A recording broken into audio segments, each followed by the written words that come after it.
Hi ಸ್ನೇಹಿತರೆ, welcome back hour job alert ಇನ್ Kannada YouTube ಚಾನಲ್ಗೆ. ಸ್ನೇಹಿತರೆ, RRB ಡಿ ಗ್ರೂಪ್ ಪರೀಕ್ಷೆಗಾಗಿ ಸಿಲೆಬಸ್ಸಲ್ಲಿರುವ ಸೈನ್ಸ್ ಸಬ್ಜೆಕ್ಟ್ಗೆ ಸಂಬಂಧಿಸಿದಂತೆ ಇಂಪಾರ್ಟೆಂಟ್ ಪ್ರಶ್ನೆಗಳನ್ನ ಚರ್ಚೆ ಮಾಡ್ತಾ ಹೋಗೋಣ. ಸ್ನೇಹಿತರೆ, ಇದು ಬಂದು ನಿಮಗೆ RRB ಡಿ ಗ್ರೂಪ್ಗೆ ಆಗಿರ್ಬೋದು, NTPCಗೆ ಆಗಿರ್ಬೋದು, ಅದೇ ರೀತಿ PC, PSI, SD, FD ಎಲ್ಲ ಪರೀಕ್ಷೆಗಳಿಗೂ ಉಪಯುಕ್ತ ಆದ ವಿಡಿಯೋ ಆಗಿರ್ತದೆ. ಸ್ನೇಹಿತರೆ, ಬನ್ನಿ ಇವತ್ತಿನ ವಿಡಿಯೋದಲ್ಲಿ ಕೆಲವು ಇಂಪಾರ್ಟೆಂಟ್ ಪ್ರಶ್ನೆಗಳನ್ನು ಚರ್ಚೆ ಮಾಡ್ತಾ ಹೋಗೋಣ. ಸ್ನೇಹಿತರೆ, ನೀವೇನಾದರೂ ಮೊದಲ ಬಾರಿಗೆ ನಮ್ಮ ವಿಡಿಯೋ ನೋಡ್ತೀರಾ ತಪ್ಪದೆ ಒಂದು ಲೈಕ್ ಮಾಡಿ, ಇದೇ ರೀತಿ ಕಂಟಿನ್ಯೂಸ್ ಅಪ್ಡೇಟಿಗೆ ನಮ್ಮ ಚಾನಲ್ ಸಬ್ಸ್ಕ್ರೈಬ್ ಮಾಡಿಕೊಳ್ಳಿ. ಬನ್ನಿ ಸ್ನೇಹಿತರೆ, ಮೊದಲನೇ ಪ್ರಶ್ನೆಯನ್ನು ಚರ್ಚೆ ಮಾಡೋಣ. RRB ಗ್ರೂಪ್ ಡಿಗೆ ಸಂಬಂಧಿಸಿದ ಸ್ಟಡಿ ಮಾಡ್ತಾ ಇದ್ದಾರೆ. ಈ ನೋಟ್ಸ್ಗಳು ತುಂಬ ಉಪಯುಕ್ತ ಆಗ್ತಾರೆ ಸ್ನೇಹಿತರೆ. ಸಿಲೆಬಸ್ ಅಲ್ಲಿರುವ ಕಂಪ್ಲೀಟ್ ಆಗಿ ನೋಟ್ಸ್ಗಳನ್ನು ಕೂಡ ಇರುತ್ತೆ. ಆಲ್ಮೋಸ್ಟ್ ಎಲ್ಲ ಸಿಲೆಬಸ್ ಕಂಪ್ಲೀಟ್ ಆಗಿರೋ ನೋಟ್ಸ್ ಕೂಡ ಇರ್ತಾವೆ. ಇಲ್ಲಿ ಸಂಬಂಧಿಸಿದಂತೆ ಜಿಕೆಗೆ ಸಂಬಂಧಿಸಿದಂತೆ ನೋಟ್ಸ್ ಸಿಗ್ತಾವೆ. ಅದೇ ರೀತಿಯಲ್ಲಿ ನಿಮಗೆ ಸೈನ್ಸ್ಗೆ ಸಂಬಂಧಿಸಿದ ನೋಟ್ಸ್ ಸಿಗ್ತಾವೆ. ಅದೇ ರೀತಿ ಕರೆಂಟ್ ಅಫೇರ್ಸ್ಗೆ ಸಂಬಂಧಿಸಿದ ನೋಟ್ಸ್ ಸಿಗ್ತಾವೆ. ಅದೇ ರೀತಿಯಲ್ಲಿ ಮ್ಯಾಥ್ಸ್ ಮತ್ತು ರೀಸನಿಂಗ್ಗೆ ಸಂಬಂಧಿಸಿದಂತೆ ಕೈ ಬರೆದ ನೋಟ್ಸ್ ಕೂಡ ಇರ್ತವೆ.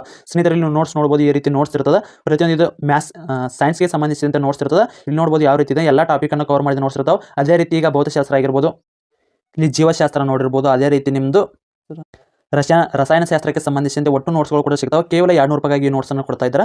ಈ ನೋಟ್ಸಿನ ಬೆಲೆ ಮೊದಲಿಗೆ 999 ನೀಡ್ತಾ ಇದ್ರು. ಸ್ನೇಹಿತರೆ, ಎಲ್ಲ ಸ್ಪರ್ಧಾ ಅಭ್ಯರ್ಥಿಗಳಿಗೆ ಯೂಸ್ ಆಗಲಿ ಅಂತೇಳಿ ಈಗ 300 ರೂಪಾಯಿಗೆ ನೀಡ್ತಾರೆ. ಅದೇ ರೀತಿ ಈಗ ನಮ್ಮ ಚಾನಲಲ್ಲಿ ವಿಡಿಯೋ ನೋಡಿದ ಸ್ಕ್ರೀನ್ಶಾಟ್ ಏನಾದರೂ ಕಳಿಸಿದರೆ ಕೇವಲ 200 ರೂಪಾಯಿಗೆ ಈ ನೋಟ್ಸ್ಗಳನ್ನು ನಿಮಗೆ ಕೊಡ್ತಾ ಇದ್ದಾರೆ. ಯಾರಿಗಾದರೂ RRB ಗ್ರೂಪ್ ಡಿಗೆ ಸಂಬಂಧಿಸಿದಂತೆ ನೋಟ್ಸ್ ಬೇಕಾದರೆ ಅದ್ರ ಜೊತೆಗೆ ಓಲ್ಡ್ ಕ್ವಶನ್ ಪೇಪರ್ ಕೂಡ ಕನ್ನಡದಲ್ಲಿರೋ ನೋಟ್ಸ್ ಕೂಡ ಇರುತ್ತೆ ಇವ್ರ ಹತ್ರ. ಯಾರಿಗಾದರೂ ಓಲ್ಡ್ ಕ್ವಶನ್ ಪೇಪರ್ ಮತ್ತು ಸಿಲೆಬಸ್ಸಲ್ಲಿರೋ ನೋಟ್ಸ್ ಏನಾದರೂ ಬೇಕಾಗಿತ್ತು ಕೆಳಗಡೆ ಕಾಣುವ ನಂಬರನ್ನು ಸಂಪರ್ಕಿಸಬಹುದು. 9538151535ಗೆ ನೀವು ವಾಟ್ಸಪ್ ಮುಖಾಂತರ ಇವರನ್ನು ಸಂಪರ್ಕಿಸಿ ಎಲ್ಲ PDF ನೋಟ್ಸ್ಗಳನ್ನು ನಿಮಗೆ ಕಳಿಸ್ತಾರೆ. ಸ್ನೇಹಿತರೆ, ಅದಕ್ಕೂ ಮೊದಲು ನೀವೇನಾದರೂ RRB ಡಿ ಗ್ರೂಪ್ ಮತ್ತು NTPCಗೆ ಸಂಬಂಧಿಸಿದ ಸ್ಟಡಿ ಮಾಡ್ತಾರೆ, ಈ ನೋಟ್ಸು ತುಂಬ ಉಪಯುಕ್ತ ಆಗಿರ್ತಾವೆ.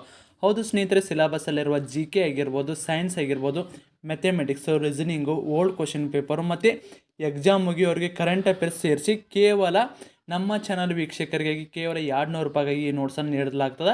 ಯಾರಿಗಾದರೂ ಈ ನೋಟ್ಸ್ ಬೇಕಾಗಿದ್ದರೆ ಕೆಳಗಡೆ ಕಾಣುವ ನಂಬರ್ಗೆ ನೀವು ಈ ನಮ್ಮ ಚಾನಲಲ್ಲಿ ವಿಡಿಯೋ ನೋಡಿದ ಸ್ಕ್ರೀನ್ಶಾಟ್ ಕಳಿಸಿದರೆ ಕೇವಲ 200 ರೂಪಾಯಿಗೆ ಎಲ್ಲ ನೋಟ್ಸನ್ನು ಕಳಿಸ್ಕೊಡ್ತಾರೆ. ಇದು ಭಾಳ ಇಂಪಾರ್ಟೆಂಟ್ ಆದ ನೋಟ್ಸ್ ಆಗಿರ್ತದೆ. ಯಾರಿಗೆ ಇಂಟ್ರೆಸ್ಟ್ ಇರ್ತಾರೆ ಅಂಥ ಅಭ್ಯರ್ಥಿಗಳು ಮಾತ್ರ ಕೆಳಗಡೆ ಕಾಣುವ ವಾಟ್ಸಪ್ ನಂಬರ್ಗೆ ಮೆಸೇಜನ್ನು ಮಾಡಿ.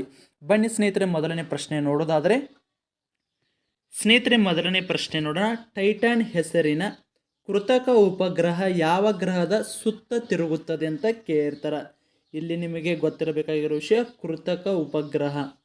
ಸ್ನೇಹಿತರೆ, ಇದಕ್ಕೆ ಸರಿಯಾದ ಉತ್ತರ ಶನಿ ಗ್ರಹದ ಸುತ್ತಲೂ ತಿರುಗ್ತದೆ. ಸ್ನೇಹಿತರೆ, ಇದಕ್ಕೆ ಸಂಬಂಧಿಸಿದಂತೆ ನೋಡೋದಾದರೆ ಶನಿ ಗ್ರಹದ ಸುತ್ತ ಟೈಟಾನ್ ಎಂಬ ಉಪಗ್ರಹವು ಸುತ್ತುತ್ತದೆ. ಟೈಟಾನ್ ಎಂಬುದು ಸೌರಮಂಡಲದಲ್ಲಿ 2ನೇ ಅತಿ ದೊಡ್ಡ ಉಪಗ್ರಹವಾಗಿದೆ. ಸೌರಮಂಡಲದಲ್ಲಿ ಅತಿ ದೊಡ್ಡ ಉಪಗ್ರಹ ಗ್ಯಾನಿಮೇಡ್ ಆಗಿರ್ತದೆ. ಯಾವುದಪ್ಪ ದೊಡ್ಡ ಉಪಗ್ರಹ? ಗ್ಯಾನಿಮೇಡ್ ಆಗಿರ್ತದೆ. ಇದು ಸರಿಯಾಗಿ ಟೈಪ್ ಆಗಿಲ್ಲ, ಸ್ವಲ್ಪ ವಾಯ್ಸನ್ನು ಕರೆಕ್ಟಾಗಿ ಅಬ್ಸರ್ವ್ ಮಾಡ್ಕೊಂಬಿಡ್ರಿ. ಅದೇ ರೀತಿ ಗುರುಗ್ರಹದ ಉಪಗ್ರಹವಾಗಿದೆ. ಗ್ಯಾನಿಮೇಡ್ ಎದರದಪ್ಪ ಅಂದ್ರೆ ಗುರುಗ್ರಹದ ಉಪಗ್ರಹವಾಗಿದೆ. ಭೂಮಿಯ ಏಕೈಕ ಸ್ವಾಭಾವಿಕ ಉಪಗ್ರಹ ಚಂದ್ರಗ್ರಹ ಆಗಿರ್ತದೆ. ನೋಡಿದ್ರಲ್ಲ ಸ್ನೇಹಿತರೆ, ಇದಕ್ಕೆ ಸಂಬಂಧಿಸಿದ ಸಂಪೂರ್ಣವಾದ ಮಾಹಿತಿನ ತಿಳಿಸ್ಕೊಂಡಿದ್ದೀನಿ. ಸ್ನೇಹಿತರೆ, ನಿಮಗೇನಾದರೂ RRB ಡಿ ಗ್ರೂಪ್ಗೆ ಸಂಬಂಧಿಸಿದಂತೆ ನೋಟ್ಸ್ ಬೇಕಾದರೆ ಕೆಳಗಡೆ ಕಾಣೋ ನಂಬರ್ಗೆ ಸಂಪರ್ಕಿಸಿ ನೀವು ಕೂಡ ನೋಟ್ಸನ್ನು ಪಡೆದುಕೊಳ್ಬೋದು. ಸ್ನೇಹಿತರೆ, ಈ ಎಲ್ಲ ಇವನೇನು ಪ್ರಿಪೇರ್ ಮಾಡಿರೋ ಕ್ವಶನ್ಗಳನ್ನ ಇವೆಲ್ಲ ನಮ್ಮ ನೋಟ್ಸಲ್ಲಿ ಕೂಡ ಇರ್ತಾವೆ. ಸ್ನೇಹಿತರೆ, ಆಲ್ರೆಡಿ ಸೈನ್ಸ್ಗೆ ಸಂಬಂಧಿಸಿದೆ 1300ಕ್ಕಿಂತ ಹೆಚ್ಚಿನ ಪ್ರಶ್ನೆಗಳುಳ್ಳ PDF ಕಳಿಸ್ತೀವಿ. ಅದೇ ರೀತಿ ಡೀಟೇಲ್ಸ್ ನೋಟ್ಸು, ಭೌತಶಾಸ್ತ್ರ, ರಸಾಯನಶಾಸ್ತ್ರ, ಜೀವಶಾಸ್ತ್ರ. ಸ್ನೇಹಿತರೆ, ಪ್ರತಿಯೊಂದು ಕೂಡ ಇವೇನೆಲ್ಲ ಈ ಕ್ವಶನ್ಗಳನ್ನು ತೆಗೆದುಕೊಂಡಿದ್ದೀವಿ ಪ್ರತಿಯೊಂದು ಕೂಡ ನಮ್ಮ ನೋಟ್ಸಲ್ಲಿ ಕವರ್ ಆಗಿರುವ ನೋಟ್ಸ್ ಆಗಿರ್ತದೆ. ನೆಕ್ಸ್ಟ್ ಪ್ರಶ್ನೆ ನೋಡೋಣ. ನೆಕ್ಸ್ಟ್ ಪ್ರಶ್ನೆ ಭೂಮಿಯ ಅವಳಿ ಗ್ರಹ ಯಾವುದು ಅಂತ ಕೇಳ್ತಾರೆ. ಸ್ನೇಹಿತರೆ, ಇದಕ್ಕೆ ಸರಿಯಾದ ಉತ್ತರ ಶುಕ್ರ ಗ್ರಹ ಆಗಿರ್ತದೆ. ಶುಕ್ರ ಗ್ರಹವು ಭೂಮಿಗೆ ಹತ್ತಿರವಾದ ಗ್ರಹವಾಗಿದೆ. ಸ್ನೇಹಿತರೆ, ಇದನ್ನು ಭೂಮಿಯ ಅವಳಿ ಗ್ರಹ ಅಂತ ಕೂಡ ಕರೀತಾರೆ. ಯಾವುದಪ್ಪ ಅಂದ್ರೆ ಶುಕ್ರ ಗ್ರಹನ ಭೂಮಿಯ ಅವಳಿ ಗ್ರಹ ಅಂತ ಕರೀತಾರೆ. ಅದ್ರ ಜೊತೆಗೆ ಸೋದರಿ ಗ್ರಹ ಅಂತ ಕೂಡ ಕರೀತಾರೆ. ಎರಡು ಕೂಡ ಒಂದೇ. ನೆಕ್ಸ್ಟ್ ಏಕಪ್ಪ ಅಂದರೆ ಇದನ್ನು ಈ ರೀತಿ ಕರೆಯೋಕೆ ಏನು ಕಾರಣಪ್ಪ ಅಂದ್ರೆ ಇದು ಬಂದು ಭೂಮಿಯ ಗಾತ್ರದ ರೀತಿ ಐತಿ. ಇದು ಬಂದು ಇದರ ಗಾತ್ರ ಮತ್ತು ಆಕಾರಗಳು ಭೂಮಿಯನ್ನು ಹೋಲುತ್ತವೆ. ಅದಕ್ಕಾಗಿ ಇದನ್ನು ಭೂಮಿಯ ಅವಳಿ ಗ್ರಹ ಅಂತ ಕೂಡ ಶುಕ್ರ ಗ್ರಹನ ಕರೀತಾರೆ. ಮತ್ತು ಅದೇ ರೀತಿ ಇದಕ್ಕೆ ಸಂಬಂಧಿಸಿದಂತೆ ಇದನ್ನು ಮುಂಜಾನೆಯ ನಕ್ಷತ್ರ ಅಂತ ಕೂಡ ಕರೆಯಲಾಗ್ತದೆ. ಇದು ಏನು ಶುಕ್ರ ಗ್ರಹ ಏನಿದೆಯಲ್ಲ, ಸೂರ್ಯನ ಉದಯಿಸುವ ಮೊದಲೇ ಈ ಗ್ರಹವು ಕಾಣಬಹುದಾಗಿದೆ. ಇದು ಅತಿ ಪ್ರಕಾಶಮಾನವಾಗಿ ಮತ್ತು ಈ ಗ್ರಹ ಹೊಳೆಯುವುದರಿಂದ ಇದನ್ನು ಬೆಳ್ಳಿ ಚುಕ್ಕಿ ಅಂತ ಕೂಡ ಕರೆಯಲಾಗ್ತದೆ. ಈ ಗ್ರಹವನ್ನು ಏನಂತ ಕರೀತಾರಪ್ಪ ಅಂದ್ರೆ ಬೆಳ್ಳಿ ಚುಕ್ಕಿ ಗ್ರಹ ಅಂತ ಕೂಡ ಕರೀತಾರೆ. ಸ್ನೇಹಿತರೆ, ಇಲ್ಲಿ ಒಂದೇ ಪ್ರಶ್ನೆ ಅಲ್ಲ, ನೀವು ಸಾಕಷ್ಟು ಪ್ರಶ್ನೆಗಳು ಕೇಳ್ತಿರ್ತಾರೆ, ಅದನ್ನೆಲ್ಲ ಕವರ್ನ ಮಾಡಿರ್ತೀವಿ.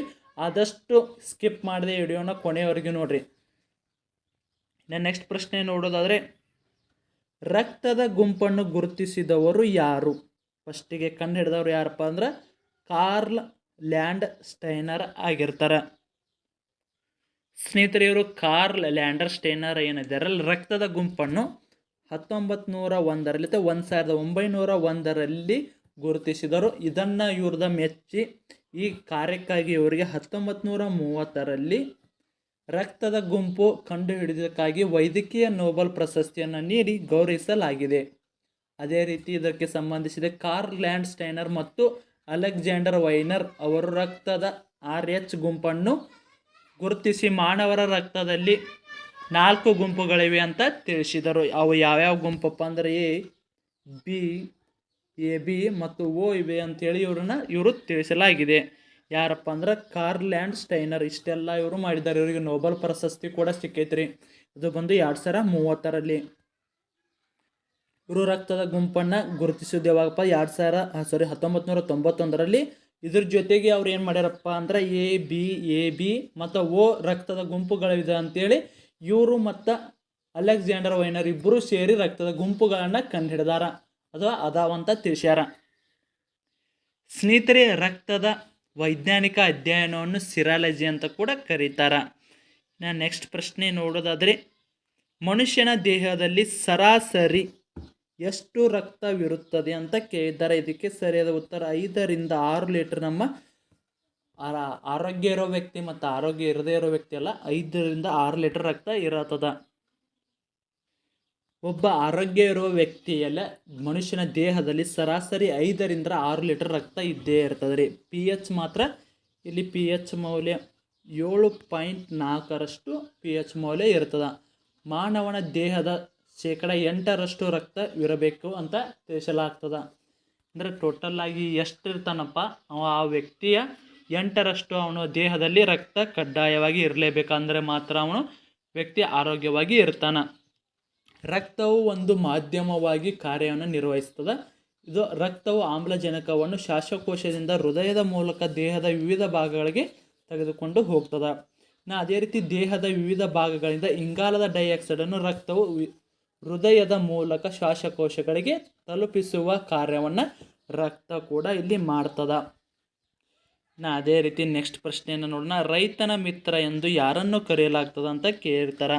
ಸ್ನೇಹಿತರೆ, ರೈತನ ಮಿತ್ರ ಎಂದು ಎರೆಹುಳುವನ್ನು ಕರೆಯಲಾಗ್ತದ. ಸ್ನೇಹಿತರೆ, ಇವಕ್ಕೆ ಏನಪ್ಪ ಎರೆಹುಳುಗಳಿಗೆ ಜೈವಿಕ ಕಾರ್ಖಾನೆ ಅಂತೂ ಕೂಡ ಕರೀತಾರೆ. ಅದರ ಜೊತೆಗೆ ಇದರ ಜೀರ್ಣ ವ್ಯವಸ್ಥೆ ಅಭಿವೃದ್ಧಿ ಹೊಂದಿರುತ್ತದೆ. ಅದೇ ರೀತಿ ಇವುಗಳು ದ್ವಿಲಿಂಗ ಪ್ರಾಣಿ ಆಗಿರ್ತಾವ. ದೇಹದಲ್ಲಿ ಗಂಡು ಮತ್ತು ಹೆಣ್ಣು ಜನನಾಂಗಗಳು ಕೂಡ ಒಂದೇ ದೇಹದಲ್ಲಿ ಇರ್ತಾವ. ಸ್ನೇಹಿತರೆ, ಇವು ಮಣ್ಣಿನಲ್ಲಿರುವ ಕೊಳಿತ ಪದಾರ್ಥವನ್ನು ಜೀರ್ಣಕೊಂಡು ಅಥವಾ ತಿಂದು ರೈತರಿಗೆ ಗೊಬ್ಬರವನ್ನು ಆಗಿಸ್ತಾವ. ಅದರಷ್ಟೇ ಅಲ್ಲದೆ ಇವು ನಮ್ಮ ಏನಿಲ್ಲಿ ತೇವ ಬರ್ತಂದ್ರೆ ಹಸಿ ಮಣ್ಣು ಇರುತ್ತಲ್ಲ ಅಂಥ ಹಸಿ ಮಣ್ಣದಾಗ ಇವು ಇರ್ತಾವೆ. ಎರೆಹುಳುವಿಂತರ ನಮ್ಮದಲ್ಲಿ ಏನಿದೆ ಅಲ್ಲ ಭೂಮಿ ಫಲವತ್ತಾಗಿರ್ತದೆ. ಎರೆಮಣ್ಣಿನಲ್ಲಿ ಎರೆಹುಳ ಎಲ್ಲಿರ್ತಾವೆ ನೋಡ್ರಿ ಆ ಭೂಮಿ ಫಲವತ್ತಾಗಿರ್ತದೆ. ಈಗ ಇತ್ತೀಚಿನ ದಿನಗಳಲ್ಲಿ ನೋಡಿರ್ಬೋದು ನೀವು ಎರೆಹುಳನ ಬೆಲೆ ಯಾವ ಮಣ್ಣಿಗಾಗಿದಪ್ಪ ಅಂದ್ರೆ, ಲಾಸ್ಟ್ ಟೈಮ್ ನಾವು ಇಡೀ ಬಾಗಲಕೋಟೆ ತೋಟಗಾರಿಕೆ ವಿಜ್ಞಾನಗಳ ವಿಶ್ವವಿದ್ಯಾಲಯದಲ್ಲಿ ಇದು ಎರೆಹುಳದ ಅಮೌಂಟ್ ಕೇಳಿದ್ವಿ ಎಷ್ಟಪ್ಪ 1 kgಗೆ ಅಂತ ಕೇಳಿದ್ವಿ. ಸ್ನೇಹಿತರೆ, ಇಲ್ಲಿ ಬರೋಬ್ಬರಿ 400 ರಿಂದ 500ವರೆಗೆ ಬರೀ 1 kg ಹುಳುವಿಗೆ ಇದು ಹುಳ ಹೇಳಾಕತ್ತಿದ್ರಿ. ಅವನ ಎರೆಹುಳನ ಮಾರಾಟ ಮಾಡೋದ್ರಿಂದ ಸಾಕಷ್ಟು ಲಾಭದಾಯಕತೆ. ಅದೇ ರೀತಿಯಲ್ಲಿ ಈ ಗೊಬ್ಬರವನ್ನು ಮಾರೋದ್ರಿಂದ ಕೂಡ ಸಾಕಷ್ಟು ಲಾಭದಾಯಕ. ಇದು ಒಂದು ಕೂಡ ಬಿಸ್ನೆಸ್ ಆಗಿದೆ. ಸ್ನೇಹಿತರೆ, ಎರೆಹುಳುಗಳು ನಮ್ಮ ರೈತರಿಗೆ ಮಿತ್ರ ಆಗಿ ಎಲ್ಲ ರೀತಿಯ ಸೂಕ್ಷ್ಮಾಣು ಜೀವಿಗಳ ಚಟುವಟಿಕೆಯನ್ನು ಜಾಸ್ತಿ ಮಾಡ್ತಾವೆ. ಇವು ಮಣ್ಣಿನಲ್ಲಿ ರಂಧ್ರಗಳನ್ನು ಮಾಡಿಕೊಂಡು ಅಂದ್ರೆ ತೇವ ಎಲ್ಲಿರ್ತಾವೆ ಅಂದ್ರೆ ಹಸಿ ಎಲ್ಲಿರುತ್ತೆ ಆ ಕಡೆ ಇವು ಹೋಗ್ತಾವೆ. ಇದರಿಂದ ನಮ್ಮ ವಾತಾವರಣದಲ್ಲಿರುವ ಗಾಳಿ ಎಲ್ಲ ಭೂಮಿಯೊಳಗೆ ಸರಾಗವಾಗಿ ಹರಿಯಲು ಕೂಡ ಇದು ತುಂಬ ಉಪಯುಕ್ತ ಆಗಿರುತ್ತೆ. ಬೇರುಗಳ ಇದು ಚಟುವಟಿಕೆ ತುಂಬ ಉಪಯುಕ್ತ ಆಗಿರುತ್ತೆ. ಅದೇ ರೀತಿ ಅಂತರ್ಜಲವನ್ನು ಹೆಚ್ಚಿಸಲು ಕೂಡ ಎರೆಹುಳು ತುಂಬ ಉಪಯುಕ್ತ ಆಗಿದೆ. ಅದಕ್ಕಾಗಿ ಇದನ್ನು ರೈತರ ಮಿತ್ರ ಅಂತ ಕೂಡ ಕರೆಯಲಾಗ್ತದ. ನೆಕ್ಸ್ಟ್ ಪ್ರಶ್ನೆ ನೋಡೋದಾದರೆ, ವಿಟಮಿನ್ ಡಿ ಈ ಕೆಳಗಿನವರಲ್ಲಿ ಯಾವುದರಲ್ಲಿ ಹೆಚ್ಚಾಗಿ ದೊರೆಯುತ್ತದೆ ಅಂತ ಕೇಳಿರ್ತಾರೆ. ಸ್ನೇಹಿತರೆ, ಇದಕ್ಕೆ ಇಲ್ಲಿ ಕೊಟ್ಟಿರೋ ಆಪ್ಷನ್ನಲ್ಲಿ ನೀವು ನೋಡೋದಾದರೆ ಸರಿಯಾದ ಉತ್ತರ ಸೂರ್ಯನ ಕಿರಣದಿಂದ ವಿಟಮಿನ್ ಡಿ ಕೂಡ ಇಲ್ಲಿ ಸಿಗ್ತದೆ. ಸ್ನೇಹಿತರೆ, ವಿಟಮಿನ್ ಡಿ ಎನ್ನುವುದು ಇದು ಮೊಟ್ಟೆಗಳಿಂದ ಕೂಡ ದೊರಕ್ತದೆ, ಸೂರ್ಯನ ಕಿರಣದಿಂದ ದೊರಕ್ತದೆ. ಸ್ನೇಹಿತರೆ ಇದರ ರಾಸಾಯನಿಕ ಹೆಸರು ಕ್ಯಾಲ್ಸಿಫೆರಾಲ್ ಆಗಿರ್ತದೆ. ಸ್ನೇಹಿತರೆ ಇದರ ಕೊರತೆಯಿಂದ ರಿಟೆಕ್ಸ್ ಕಾಯಿಲೆ ಕೂಡ ಬರ್ತದೆ. ಸ್ನೇಹಿತರೆ ಅದೇ ರೀತಿ ಇದು ಇನ್ನು ಅದೇ ರೀತಿ ನಮ್ಮ ಟೊಮಾಟೊ ಅಲ್ಲಿ ಯಾವ ರೀತಿ ಇರ್ತದೆ, ಟೊಮಾಟೊ ಯಾಕೆ ಆಪ್ಷನನ್ನು ಕೊಟ್ಟಿದ್ದಾರೆ ಅಂತ ಕೇಳೋದಾದರೆ, ಸ್ನೇಹಿತರೆ ಟೊಮಾಟೊದಲ್ಲಿ ಅಕ್ಸಾಲಿಕ್ ಆಮ್ಲ ಇರ್ತದೆ ಸ್ನೇಹಿತರೆ ಇಲ್ಲಿ. ಸ್ನೇಹಿತರೆ ಅದೇ ರೀತಿಯಲ್ಲಿ ಗೋಧಿಯಲ್ಲಿ ಯಾವ ಆಮ್ಲ ಇರ್ತದೆ ಅಂತ ನೋಡೋದಾದರೆ ಗುಲ್ಮಾಟಿಕ್ ಆಮ್ಲ ಕೂಡ ಇಲ್ಲಿ ಇರ್ತದೆ. ಇದು ಕೂಡ ಗುಲ್ಮಾಟಿಕ್ ಆಮ್ಲ ಇರ್ತದೆ. ಇನ್ನು ಕ್ಯಾರೆಟಲ್ಲಿ ಏನು ಇರ್ತದಪ್ಪ ಅಂತ ನೋಡಿದರೆ ವಿಟಾಮಿನ್ ಎ ಕಂಡು ಬರ್ತದೆ ಮತ್ತು ವಿಟಾಮಿನ್ ಎ ರಾಸಾಯನಿಕ ಹೆಸರು ರೆಟಿನಾಲ್ ಆಗಿರ್ತದೆ. ಇದು ಕ್ಯಾರೆಟ್ನಲ್ಲಿ ಜಾಸ್ತಿ ಕಂಡು ಬರ್ತದೆ. ಸ್ನೇಹಿತರೆ ಕ್ಯಾರೆಟನ್ನು ನೀವು ಸರಿಯಾಗಿ ತಿನ್ನದೇ ಇದ್ದರೆ ನಿಮಗೆ ಇರುಳು ಗುರುಡುತನ ಬರುತ್ತದೆ. ವಿಟಾಮಿನ್ ಎ ಅಧಿಕವಾಗಿ ಕಂಡು ಬರುವ ಆಹಾರ ಪದಾರ್ಥಗಳು ಮೀನು ಮತ್ತು ಕಾಯಿ ಪಲ್ಯ ಅಂದ್ರೆ ತರಕಾರಿಗಳು, ಕ್ಯಾರೆಟ್ ಅಂದರೆ ಗಜ್ಜರಿ ಅಂತ ಕೂಡ ಕರೀತಾರೆ ನಮ್ಮ ಆಡು ಭಾಷೆಯಲ್ಲಿ. ನೋಡಿದ್ರಲ್ಲ ಸ್ನೇಹಿತರೆ, ಇದಕ್ಕೆ ಸಂಬಂಧಿಸಿದಂತೆ ಮಾಹಿತಿನ ನೆಕ್ಸ್ಟ್ ಅದೇ ರೀತಿ ಮಾನವನ ದೇಹದಲ್ಲಿನ ಅತಿ ದೊಡ್ಡ ಮೂಳೆ ಹೆಸರೇನು ಅಂತ ಕರೀತಾರೆ. ಸ್ನೇಹಿತರೆ ಇದಕ್ಕೆ ಇಂಗ್ಲೀಷಲ್ಲಿ ಫೀಮರ್ ಅಂದರೆ ಕನ್ನಡದಲ್ಲಿ ತೊಡೆ ಮೂಳೆ ಅಂತ ಕೂಡ ಕರೆಯಲಾಗ್ತದೆ. ಸ್ನೇಹಿತರೆ ನಿಮಗೇನಾದರೂ RRB ಡಿ ಗ್ರೂಪ್ಗೆ ಸಂಬಂಧಿಸಿದಂತೆ ಸಿಲೆಬಸ್ಸಲ್ಲಿರುವ GK ಆಗಿರ್ಬೋದು, ಸೈನ್ಸ್ ಆಗಿರ್ಬೋದು, mathematics, reasoning, old question paper ಮತ್ತು ಎಕ್ಸಾಮ್ ಮುಗಿಯೋರಿಗೆ ಕರೆಂಟ್ ಅಫೇರ್ಸು ನಮ್ಮ ಚಾನಲ್ ವೀಕ್ಷಕರಿಗಾಗಿ ಕೇವಲ 200 ರೂಪಾಯಿಗಾಗಿ ನೀಡ್ತಲಾಗ್ತದೆ. ಸ್ನೇಹಿತರೆ ಯಾರಿಗಾದ್ರೂ ನೋಟ್ಸ್ ಬೇಕಾಗಿದ್ದರೆ ಕೆಳಗಡೆ ಕಾಣುವ ನಂಬರನ್ನು ಸಂಪರ್ಕಿಸಿ ಕೂಡ ನೀವು ಕೂಡ ನೋಟ್ಸನ್ನು ಪಡೆದುಕೊಳ್ಬೋದು. ಸ್ನೇಹಿತರೆ ಇದೇನೀಗ ಚರ್ಚೆ ಮಾಡೋಕತ್ತೀವಿ ಇವೆಲ್ಲ ಕೂಡ ನಮ್ಮ ಸೈನ್ಸ್ ನೋಟ್ಸಲ್ಲಿ ಆಲ್ರೆಡಿ ಐತಿ. ಅದರಲ್ಲಿರೋ ಇದನ್ನು ಇಂಪಾರ್ಟೆಂಟ್ ಕ್ವಶನ್ಗಳನ್ನ ತೆಗೆದುಕೊಂಡು ನಿಮಗೆ ಇಲ್ಲಿ ಕ್ಲಾಸನ್ನು ಮಾಡಲಾಗ್ತದೆ. ಸ್ನೇಹಿತರೆ ಅದೇ ರೀತಿ ಮಾನವನಲ್ಲಿ ದೊಡ್ಡ ಮೂಳೆ ತೊಡೆ ಮೂಳೆ ಅಥವಾ ಫೀಮರ್ ಆದ್ರೆ ಸಣ್ಣ ಮೂಳೆ ಯಾವುದನ್ನಪ್ಪ ಕರೀತಾರಪ್ಪ ಅಂದ್ರೆ ಸ್ಟೆಪಿಸ್ ಅಂತ ಕರೀತಾರೆ. ಇದು ಬಂದು ಮಧ್ಯ ಕಿವಿಯಲ್ಲಿ ಇರ್ತದೆ. ಇನ್ನು ಅದೇ ರೀತಿ ಮಾನವನ ಅತಿ ದೊಡ್ಡ ಗ್ರಂಥಿ ಯಾವುದು? ಲಿವರ್ ಆಗಿರ್ತದೆ ಅಥವಾ ಯಕೃತ ಆಗಿರ್ತದೆ. ಇನ್ನು ಅದೇ ರೀತಿ ಮಾನವನ ದೇಹದ ಅತಿ ದೊಡ್ಡ ಅಂಗ ಚರ್ಮ ಆಗಿರ್ತದೆ. ಇನ್ನು ಅದೇ ರೀತಿ ಮಾನವನ ಅತಿ ಚಿಕ್ಕ ಗ್ರಂಥಿ ಪಿಟ್ಯುಟರಿ ಗ್ರಂಥಿ ಆಗಿರ್ತದೆ. ಇನ್ನು ಮಾನವನ ದೇಹದೊಳಗೆ ಕಂಡು ಬರುವ ಅನುಪಯುಕ್ತ ಅಂಗ ಯಾವುದಪ್ಪ ಅಂದ್ರೆ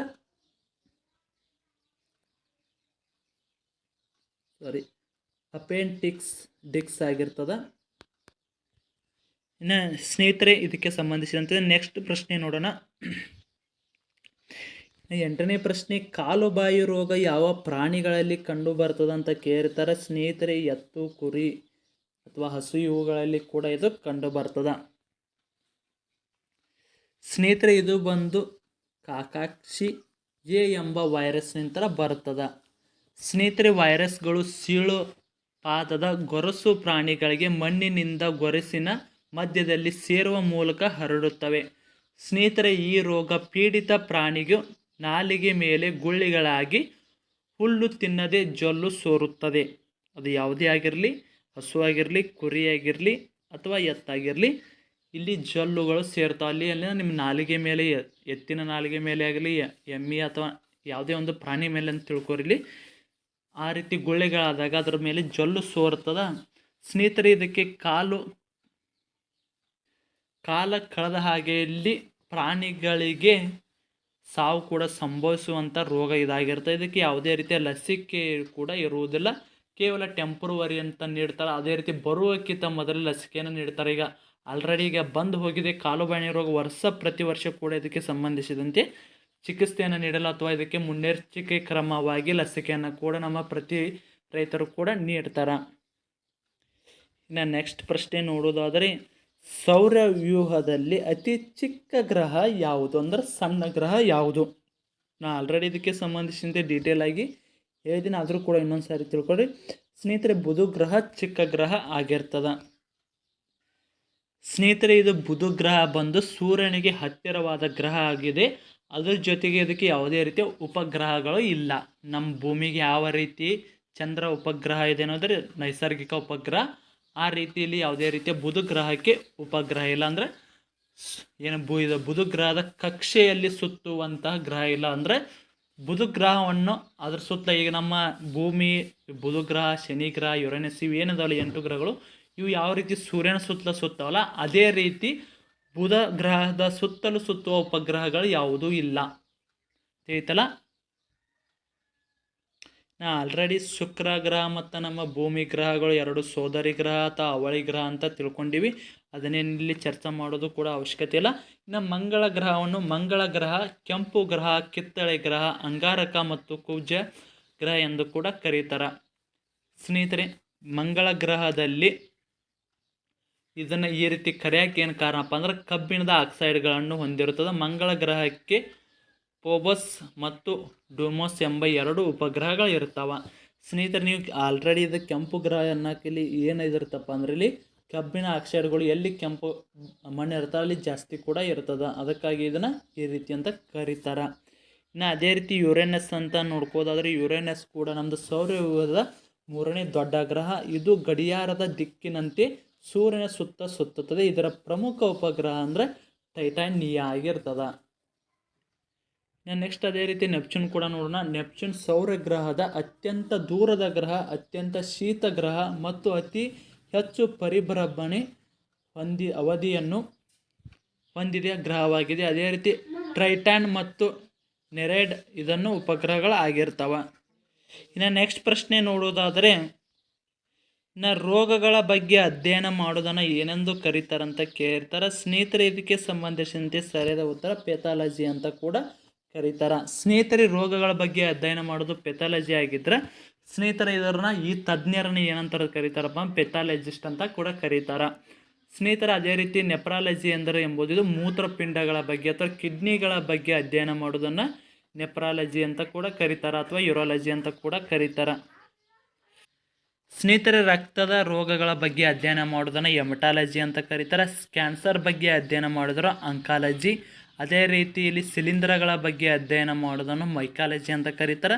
ರಕ್ತದ ರಾಸಾಯನಿಕ ಅಧ್ಯಯನ ಸಿರಾಲಜಿ ಅಂತ ಕೂಡ ಕರೀತಾರೆ. ಇಲ್ಲಿ ರಕ್ತದ ರೋಗಗಳ ಬಗ್ಗೆ ಅಧ್ಯಯನ ಮಾಡೋದನ್ನು ಹೆಮಟಾಲಜಿ ಅಂತ ಕರೆದ್ರೆ, ಅದೇ ರೀತಿ ಅದರ ರಕ್ತದ ರಾಸಾಯನಿಕ ಅಧ್ಯಯನ ಮಾಡೋದು ಸಿರಾಲಜಿ ಆಗಿರ್ತದೆ. ಅದೇ ರೀತಿ ಹೃದಯದ ಬಗ್ಗೆ ಅಧ್ಯಯನ ಮಾಡೋದನ್ನು ಕಾರ್ಡಿಯಾಲಜಿ ಅಂತ ಕೂಡ ಕರೀತಾರೆ. ಅದೇ ರೀತಿ ಇಲ್ಲಿ ಪ್ರತಿಯೊಂದು ರೋಗಕ್ಕೆ ಸಂಬಂಧಿಸಿದಂತೆ ಅವರ ತಜ್ಞರು ಕೂಡ ಇರ್ತಾರೆ. ಅದ್ರ ಬಗ್ಗೆ ಅಧ್ಯಯನ ಮಾಡೋದನ್ನು ಬೇರೆ ಬೇರೆ ರೀತಿಯಲ್ಲಿ ಕೂಡ ಕರೀತಾರೆ. ಸ್ನೇಹಿತರೆ, ನಾವು ಇವತ್ತಿನ ವಿಡಿಯೋದಲ್ಲಿ ಸೈನ್ಸ್ಗೆ ಸಂಬಂಧಿಸಿದಂತೆ 10 ಪ್ರಶ್ನೆಗಳನ್ನು ತೆಗೆದುಕೊಂಡು ಅದರ ಸುತ್ತಮುತ್ತಲಿರುವ ಮಿನಿಮಮ್ ಅಂದ್ರೆ ಒಂದು ಕ್ವಶನ್ಗೆ ಸಂಬಂಧಿಸಿದ ಮಿನಿಮಮ್ ಅಂದ್ರೆ ಒಂದು 4 ರಿಂದ 5 ಅಂತರೂ ಫಿಕ್ಸ್ ಕವರ್ ಆಗಿರ್ತವೆ. ಅದಕ್ಕಿಂತ ಹೆಚ್ಚಾಗಿ ಕವರ್ ಆಗಿರೋ ಒಂದು ಪ್ರಶ್ನೆಗೆ ನಾವು 4 ರಿಂದ 5 ಅಂತ ತಿಳ್ಕೊಂಡ್ರು ಕೂಡ ಇಲ್ಲಿ ನಾವು 40 ರಿಂದ 50 ಪ್ರಶ್ನೆಗಳನ್ನ ಚರ್ಚೆ ಮಾಡಿದ್ವಿ. ಕಡಿಮೆ ಅಂದರೂ ಕೂಡ ಎಷ್ಟು ನಾವು ಆಲ್ರೆಡಿ ಸೌರವ್ಯೂಹದಲ್ಲಿ ಚರ್ಚೆ ಮಾಡುವಾಗಲೇ ಮಿನಿಮಮ್ ಅಂದರೂ ಕೂಡ ಒಂದು 8 ರಿಂದ 10 ಪ್ರಶ್ನೆ ಕೂಡ ಚರ್ಚೆ ಆಗಿರ್ತವೆ. ಸ್ನೇಹಿತರೆ, ಇದೇ ರೀತಿ ನಿಮಗೇನಾದರೂ ಕಂಟಿನ್ಯೂಸ್ ವಿಡಿಯೋ ಬೇಕಾಗಿತ್ತು ಆದಷ್ಟು ಕಮೆಂಟ್ ಮೂಲಕ ಎಸ್ ಅಂತ ಕಮೆಂಟ್ ಮಾಡಿದರೆ ನಾವು ಪ್ರತಿದಿನ ಇದೇ ರೀತಿ ನಿಮಗೆ ವಿತ್ ವಿವರಣೆ ಸಹಿತ ವಿಡಿಯೋನ ಮಾಡ್ತೀವಿ. ಸ್ನೇಹಿತರೆ, ನಿಮಗೇನಾದರೂ RRB ಡಿ ಗ್ರೂಪ್ಗೆ ಸಂಬಂಧಿಸಿದಂತೆ ನೋಟ್ಸ್ ಬೇಕಾಗಿತ್ತಂದರೆ ಕೆಳಗಡೆ ಕಾಣುವ ನಂಬರನ್ನು ಸಂಪರ್ಕಿಸಿ ನೀವು ಕೂಡ ನೋಟ್ಸನ್ನು ಪಡೆದುಕೊಳ್ಬೋದು. ಸ್ನೇಹಿತರೆ, ಇದೇನೆಲ್ಲ ಏನೋ ತೆಗೆದುಕೊಂಡು ನೋಡಿ ಎಲ್ಲ ಕೂಡ ನಮ್ಮ ನೋಟ್ಸಲ್ಲಿ ಇದೆ. ಆ ನೋಟ್ಸಿನಲ್ಲಿ ಇರುವ ಇಂಪಾರ್ಟೆಂಟ್ಗಳನ್ನ ತೆಗೆದುಕೊಂಡು ಇಲ್ಲಿ ವಿಡಿಯೋನ ಮಾಡಲಾಗಿರ್ತದೆ. ಸ್ನೇಹಿತರೆ, ಯಾರು ಕೂಡ ಈಗ RRB ಡಿ ಗ್ರೂಪ್ಗೆ ಸಂಬಂಧಿಸಿದಂತೆ GK ಆಗಿರ್ಬೋದು, ಸೈನ್ಸ್ ಆಗಿರ್ಬೋದು, ಮ್ಯಾಥಮೆಟಿಕ್ಸು, ರೀಸನಿಂಗು ಮತ್ತು ಓಲ್ಡ್ ಕ್ವಶನ್ ಪೇಪರು ಮತ್ತು ಎಕ್ಸಾಮ್ ಮುಗಿಯೋರಿಗೆ ಕರೆಂಟ್ ಅಫೇರ್ಸು ಕೇವಲ 200 ರೂಪಾಯಿಗೆ ನೀಡ್ತಾ ಇದ್ದಾರೆ. ಇದಕ್ಕಿಂತ ಎಲ್ಲಿಯಾದರೂ ಕಡಿಮೆ ಬೆಲೆಗೆ ನಿಮಗೇನಾದರೂ ನೋಟ್ಸ್ ಸಿಕ್ಕರೆ ಅಲ್ಲಿ ಕೂಡ ತೆಗೆದುಕೊಳ್ಳು. ಇಲ್ಲಪ್ಪ ಅಂದರೆ ಎಲ್ಲಿ ನೋಟ್ಸ್ ಸಿಗಂಗಿಲ್ಲಪ್ಪ ಅಂದ್ರೆ ನಮ್ಮಲ್ಲಿ ಕೂಡ ನೀವು ತೆಗೆದುಕೊಳ್ಬೋದು. ಸ್ನೇಹಿತರೆ, ನೀವು ಪ್ರತಿಯೊಬ್ಬರು ಕೂಡ ಯಾರಿಗಾದ್ರೂ ನೋಟ್ಸ್ ಬೇಕಾಗಿರ್ತಾರೆ ನಮ್ಮ ಚಾನಲಲ್ಲಿ ವಿಡಿಯೋನ ನೋಡಿದ್ದನ್ನು ನೀವು ಸ್ಕ್ರೀನ್ಶಾಟ್ ಕಳಿಸಿದರೆ ಕೇವಲ 200 ರೂಪಾಯಿಗಾಗಿ ಈ ಎಲ್ಲ ನೋಟ್ಸ್ಗಳನ್ನು ನಿಮ್ಗೆ ಸಿಗಲಾಗ್ತದೆ. ಸ್ನೇಹಿತರೆ, ನೀವು ವಾಟ್ಸಪ್ನ ಮುಖಾಂತರ ನೀವು ಎಲ್ಲನ ಇಲ್ಲಿ ಕಳಿಸ್ಬೇಕು. ವಾಟ್ಸಪ್ ನಂಬರು 9538151535 ನೀವು ವಾಟ್ಸಪ್ ಮುಖಾಂತರ ಮೆಸೇಜನ್ನು ಮಾಡಿದರೆ ಇದಕ್ಕೆ ಸಂಬಂಧಿಸಿ ಸಂಪೂರ್ಣವಾದ ಮಾಹಿತಿಯನ್ನು ಕೊಡ್ತಾರೆ. ಸ್ನೇಹಿತರೆ, ಇಲ್ಲಿವರೆಗೆ ವಿಡಿಯೋ ನೋಡಿದ್ದಕ್ಕೆ ಧನ್ಯವಾದಗಳು. ಆದಷ್ಟು ಇಂಟ್ರೆಸ್ಟ್ ಇರೋರು ಮಾತ್ರ ವಾಟ್ಸಪ್ಪಲ್ಲಿ ಮೆಸೇಜ್ ಹಾಕಿ ನೀವು ಕೂಡ ನೋಟ್ಸನ್ನು ಪಡೆದುಕೊಳ್ಳಿ. ಸ್ನೇಹಿತರೆ, ಮತ್ತೆ ಮುಂದಿನ ವಿಡಿಯೋದಲ್ಲಿ ಸಿಗೋಣ. ಯಾರ್ಯಾರು ನಮ್ಮ ಚಾನಲ್ನ ಸಬ್ಸ್ಕ್ರೈಬ್ ಮಾಡಿ ನೋಡಿ ಪ್ರತಿಯೊಬ್ಬರು ಕೂಡ ಸಬ್ಸ್ಕ್ರೈಬ್ ಮಾಡಿಕೊಳ್ಳಿ. ಅದೇ ರೀತಿ ನಮ್ಮ ಟೆಲಿಗ್ರಾಮ್ ಗ್ರೂಪಿಗೆ ಕೂಡ ಜಾಯ್ನ್ ಆಗಿ. ಟೆಲಿಗ್ರಾಮ್ ಗ್ರೂಪಲ್ಲಿ ಹೊಸದಾದಲ್ಲಿ ಮಾಹಿತಿಯನ್ನು ನೀಡ್ತೇವೆ. ಇವತ್ತು ಒಂದು 3-4 ಟಾಪಿಕ್ಗೆ ಸಂಬಂಧಿಸಿದಂತೆ ಡೀಟೇಲ್ ಆಗಿ ಮಾಹಿತಿಯನ್ನು ಕೂಡ ನೀಡಲಾಗಿರ್ತದೆ. ನಮ್ಮ ಟೆಲಿಗ್ರಾಮ್ ಗ್ರೂಪಿಗೆ ನೀವೇನಾದರೂ ಜಾಯ್ನ್ ಆಗಬೇಕಪ್ಪ ಅಂದರೆ ಟೆಲಿಗ್ರಾಮಲ್ಲಿ ಜಾಬ್ ಅಲರ್ಟ್ ಕನ್ನಡ ಅಂತ ಹೊಡೆದ್ರೆ ಅಲ್ಲಿ ಬರ್ತದೆ. ಅದೇ ರೀತಿ ನಿಮಗೇನಾದರೂ ಅಲ್ಲಿ ಸರ್ಚ್ ಮಾಡೋಕೆ ಆಗಲಿಲ್ಲಪ್ಪ ಅಂದರೆ ನಮ್ಮ ಡಿಸ್ಕ್ರಿಪ್ಷನ್ ಬಾಕ್ಸಲ್ಲಿ ಟೆಲಿಗ್ರಾಮ್ ಗ್ರೂಪಿನ ಲಿಂಕನ್ನು ಕೊಡಲಾಗಿದೆ. ಆದಷ್ಟು ಹೋಗಿ ನಮ್ಮ ಟೆಲಿಗ್ರಾಮ್ ಗ್ರೂಪಿಗೆ ಕೂಡ ಜಾಯ್ನ್ ಆಗಿ. ಸ್ನೇಹಿತರೆ, ಇಲ್ಲಿವರೆಗೆ ವಿಡಿಯೋ ನೋಡೋದಕ್ಕೆ ಧನ್ಯವಾದಗಳು. ಮತ್ತೆ ಮುಂದಿನ ವಿಡಿಯೋದಲ್ಲಿ ಸಿಗೋಣ. ಶುಭ ದಿನ.